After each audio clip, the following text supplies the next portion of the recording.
ATS का team जो है काफ़ी यहाँ पर वही गाड़ी, ये जो आप हवाई जहाज देख रहे हैं, 7 हेलीकॉप्टर यहाँ पर उतरेंगे, जिसमें नरेंद्र मोदी का जो है सम्मान में जो है सुरक्षा के रूप में जो है एटीएस का जो यही हेलीकॉप्टर है जो आप देख सकते हैं हमारे कैमरा में जो कैद हो रहे हैं।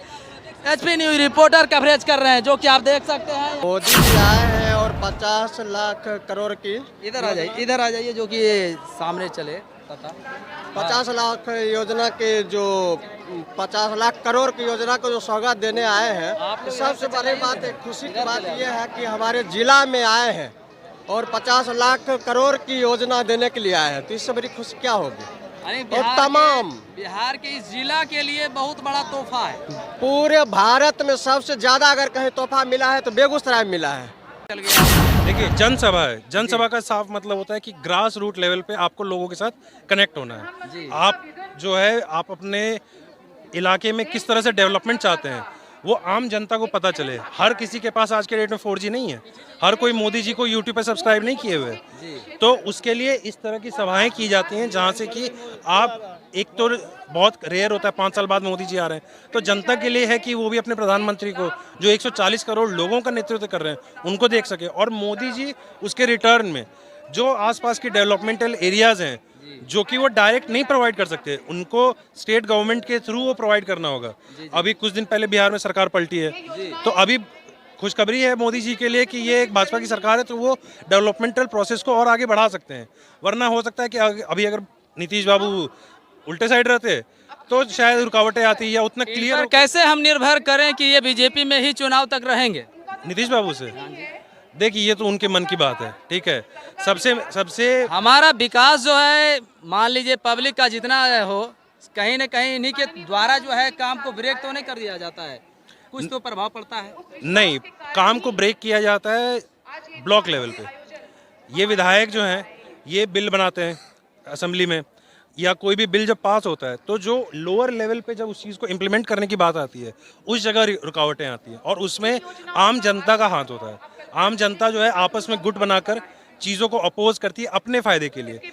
वो देखती है कि अगर सड़क जाएगी सामने वाले के घर के सामने से, उसके प्रॉपर्टी, एक एग्जांपल आपको बता रहा हूँ कि उसके प्रॉपर्टी की वैल्यू बढ़ जाएगी, और मेरे घर के सामने से सड़क नहीं जा रही है, मेरे घर की प्रॉपर्टी नहीं बढ़ेगी, वो उस काम में अड़ंगा लगाएंगे। अच्छा, ये बताइए कि मान लीजिए 6-6 महीना में पलटवार हो जाते हैं नीतीश कुमार, और जनता को जो काम होना चाहिए विस्तार रूप से कहीं न कहीं उस पर बाधित हो जाता है।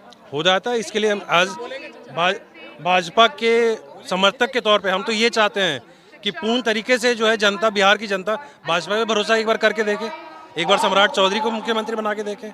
जिस तरह से उत्तर प्रदेश में एक तरह से गुंडा राज और क्राइम की कितनी खबरें आती थी 2017 तक, मैं खुद ग्रेटर नोएडा में रहता था, हमें भी डर लगता था रात को निकलने में, हम तो लड़के हैं जनाब, फिर भी हमें डर लगता था। और वही 2018-17 से जब से योगी जी की सरकार आई है, लड़कियां बाहर निकलती हैं, गाड़ी चलाती हैं, कोई दिक्कत नहीं है। वो बदलाव कैसे आया? जब वही बदलाव बिहार में होना चाहिए, वही बदलाव बिहार में होना चाहिए। अगर ना हो, योगी जी को चीफ मिनिस्टर बना दे, हमारी सुने। गए थे नरेंद्र मोदी जी का जो प्रोग्राम था, उद्घाटन था प्रभु श्री राम का, वहाँ पर हम लोगों ने 10 दिन जो है लगातार वीडियो कवरेज किए, और किस तरीके से व्यवस्था जो पूरा आने की अयोध्या को जो है राममय बना दिया गया है। तो एक चीज़ आप बताइए, आप अयोध्या में थे, आपसे किसी ने आके बताया कि मेरी ये जाति है, मैं SC हूँ, मैं ST हूँ, मैं OBC हूँ? वहाँ सिर्फ हिंदू थे, वहाँ पे जाति का वो नहीं है। नहीं। और जो बीजेपी के ऑपोजिशन है, चाहे राहुल गांधी हो, चाहे बिहार लेवल पे जाति जनगणना, वो सब क्या चाहते हैं कि आपको छोटे छोटे टुकड़ों में बांट दें। ये अंग्रेजों का बहुत पुराना रूल है, डिवाइड एंड रूल, इसको हमें हिस्ट्री में पढ़ाया जाता था। क्या आपको अयोध्या में कोई भी आके आगे से बताया कि भाई मैं तो भूमिहार हूँ, मैं तो ब्राह्मण हूँ, मैं पंडित हूँ, मैं फलाना हूँ? कुछ भी नहीं, सब हिंदू थे वहाँ पे। चाहे साउथ के एक्टर्स आए थे वहाँ पे, रवि तेजा आए थे, कोई क्या सचिन ने बोला कि मैं मराठी हूँ, मतलब मराठी आवेला ना, ऐसा कुछ नहीं उन्होंने कहा।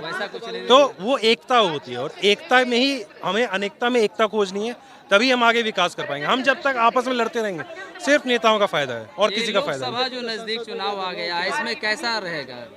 कैसा रहेगा? अब की बार 400 पार, मिनिमम 400 पार। मोदी अगर नहीं आते हैं तो मैं अपनी एजुकेशनल क्वालिफिकेशन के हिसाब से मैंने प्लानिंग कर रखी है, या तो यूरोप या दुबई शिफ्ट हो रहा हूँ। यहाँ पर कोई नहीं, यहाँ नहीं। मैं अगर राहुल गांधी प्राइम मिनिस्टर बन जाते हैं तो मैं दुबई शिफ्ट हो जा रहा हूँ। चलिए देख सकते हैं कि अगर अब बिहार के कितने प्रतिभाशील यानी कि जो युवा है, जो मान लीजिए जितने भी छात्र लोग हैं, सभी चाहते हैं कि हमारे जिस तरीके से डबल इंजन की सरकार यूपी में चलता है, केंद्र में प्रधानमंत्री है और योगी किस प्रकार से वहाँ पर जो है यूपी में काम हुआ है, कई फैक्ट्रियाँ आई है। अगर यह बीजेपी की सरकार शायद यहाँ बनती है तो हर संभवता होगा। हमारा ये विश्वास है कि जितना यूपी में विकास हुआ है, बिहार के खून में इतनी शक्ति है कि हम यूपी को पीछे छोड़ देंगे। हम अगर इन सब छोटी छोटी चीज़ों से ऊपर उठ जाएं और सिर्फ डेवलपमेंट की तरफ ध्यान दें और हमें रुकावटें ना पैदा करें डेवलपमेंट में, तो हम यूपी को पीछे छोड़ सकते हैं। हमारे में इतना उधर है, हमारी इतनी पॉपुलेशन है जितनी बहुत देशों की नहीं होती है। 40 सीट में कितना सीट आ सकता है इस बार? 41, एक झारखंड का भी जोड़ लीजिए। अच्छा, जोड़ लीजिए। मोदी का आएगा 1000 सीट, हाँ? 1000 सीट आएगा पूरे एकदम लोकसभा में है भी नहीं चाचा। नहीं है तभी वो आएगा। बच्चा तो यहाँ पर देख सकते हैं कि काफी बात जो है अपने चैनल पर रखे कि बिहार का जो है भविष्य तभी बदल सकता है जब मोदी है तो मुमकिन है। बिल्कुल, और मोदी के अलावा कोई विकल्प नहीं है। यहाँ पर देख सकते हैं कि इन्होंने बताए भाई कि अगर मोदी है तो हर काम नामुमकिन है, मुमकिन है। यहाँ पर जो है कंपनियां आ जाएंगे, जिस तरीके से जो है वहाँ पर नोएडा में जो है काफी काम हुआ है, बहुत ज़्यादा काम हुआ। नोएडा तो खैर दिल्ली एनसीआर का पार्ट है, बट अगर आप यूपी का तो देखें तो क्राइम रेट और गुंडागर्दी, जो एक टाइम पे गुंडे लोग जो है विधायकी और सांसदी का टिकट लड़ते थे, आज बेचारों की गाड़ी पलट जा रही है। हम ये कैसे निर्भर करें? मान लीजिए नीतीश कुमार जो है फिर आ जाते हैं और मान लीजिए कितने बार पलटवार किए हैं, उसकी तो खैर गिनती हमारे पास भी नहीं है, लेकिन कैसे निर्भर करें इसकी एक आपको छोटा सा एग्जांपल देते हैं। मान लीजिए आप किसी रेस्टोरेंट में जाते हैं, ठीक है, आपका एक फेवरेट डिश है जो आप हर बार ऑर्डर करते हैं, आपके साथ आपका एक और मित्र एक बार जाता है साथ में, वो कहता है आज ये नहीं ये वाला ट्राई करो, तो क्या आप बिना खाए आप पता कर लेंगे कि कैसा वो टेस्ट है? वो तो एक बार वही चीज है सरकार के साथ, आपको एक बार पूर्ण बहुमत भाजपा ये को बताइए कि जितना बार मुख्यमंत्री हमारे नीतीश कुमार बनते हैं उतना बार जो है नए के रूप में आते हैं, सैलरी जो होता है उसका अलग होता है, जो विधायक पहले से बन गया है उसको मंत्री बनाते हैं दूसरे, तो सरकार का जो बजट है बिहार का वो कहीं तो बर्बाद तो नहीं हो रहा है। देखिए ये ब्यूरोक्रेसी से लेवल के ऊपर की बात है, इसके लिए